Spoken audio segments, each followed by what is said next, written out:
Before the Nazis assumed power, Jews enjoyed all rights of citizenship in Germany. After 1933, the German government gradually excluded Jews from public life and public education. Newly established Jewish private schools provided a safe learning environment for some. By 1938, German authorities had isolated and segregated Germany's Jews, expelling them from the professions and eliminating most opportunities to earn a living.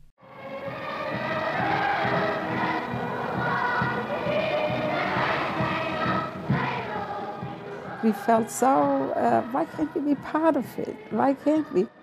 Everybody said Heil Hitler like this. I did too. What did I know? I was 8 years old. So my mother said to me, you're not supposed to do that. I said, why not? She said, haven't you been told that you are Jewish? I said, oh, I forgot. Germany's Jews would get plenty of reminders. Meine Herrschaften, hier ist Boykott in jüdischen Warenhäusern. Gehen Sie doch bitte weiter. This sense of isolation that came upon us after 1933, gradual and increasing, it also affected us psychologically. We knew we were in a hostile world. Between 1933 and 1939, the German government enacted hundreds of laws to define, segregate, and impoverish German Jews. My sister and I used to slink by those huge banners that were all over the city, and we used to just try not to see them, thinking if we didn't see them, they weren't there. But they were there. That's just little by little that really took over. Wer selig geworden ist, der weiß, ohne Lösung der Judenfrage keine Erlösung der Menschheit. The goal of Nazi propaganda was to demonize Jews and encourage Germans to see Jews as dangerous outsiders in their midst. After 1935, everyday anti-Semitism was a regular part of carnival parades and floats. Public displays of anti-Semitism reinforced a climate of hostility toward Jews in Germany, or at the least, indifference to their treatment. In March 1938, German troops moved into neighboring Austria. Germany shredded another provision of the Versailles Treaty as Hitler's homeland was incorporated into Germany. It was a disaster for Austrian Jews. Within a year, the Nazis achieved in Austria what had taken 5 years to carry out in Germany.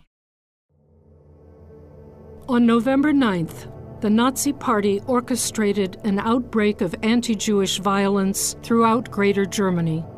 It was a lawless onslaught that outraged the world and provoked criticism of the regime by many Germans.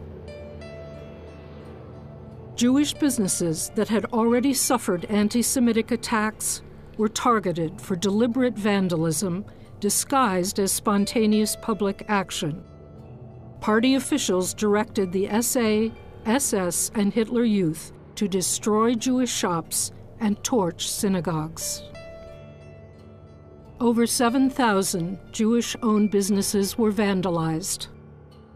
Germans named the violent attacks Kristallnacht, Night of Broken Glass, for the shattered windows of Jewish-owned stores that littered the streets.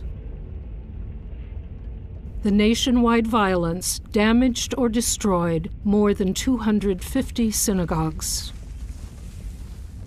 After Kristallnacht, I remember driving through Berlin and seeing the synagogues in flames and all the glass on the streets and the people huddled and depressed.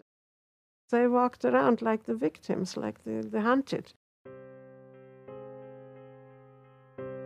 German police filled the concentration camps with thousands of Jewish inmates.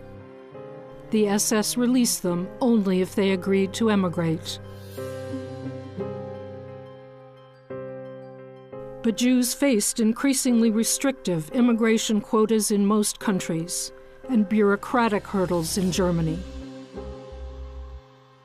A new law, issued in October 1938, required Jews to surrender their old passports, which would be valid only after the letter J was stamped on them.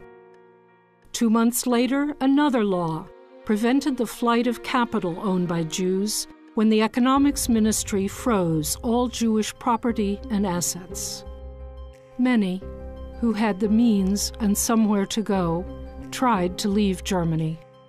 Some families sent their children alone to other, safer countries.